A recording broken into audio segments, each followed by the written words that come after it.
15 लाख छ, 1-2 जना अरूले पनि राखिदिएका छन्, आफूले राखेको 10 लाख छ। एउटा त्यो काव्य प्रतियोगिता कोष भनेर 2-4 लाख राखिदिनु मन छ। काव्य प्रतियोगिता कोष हजुर, त्यो वार्षिक कवि गोष्ठीलाई पुरस्कृत गर्ने गरी त्यो एउटा सोचाइराखेको छु। अब सम्भव हुन्छ कि हुन्छ हुँदैन थाहा छैन। इच्छा त छ, अरू खासै त्यस्तो केही पनि छैन। अनि जीवन चाहिँ के रहेछ त? ठ्याक्कै जीवन के रहेछ?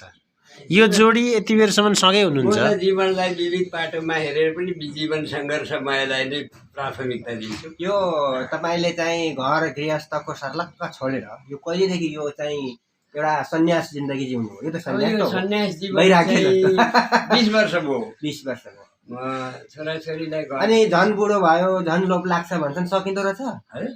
झन् बुढो भयो, झन् लोभ लाग्छ भन्छन्, सकिँदो रहेछ छोड्न? होइन, यो लोभ त दुईटा पाटो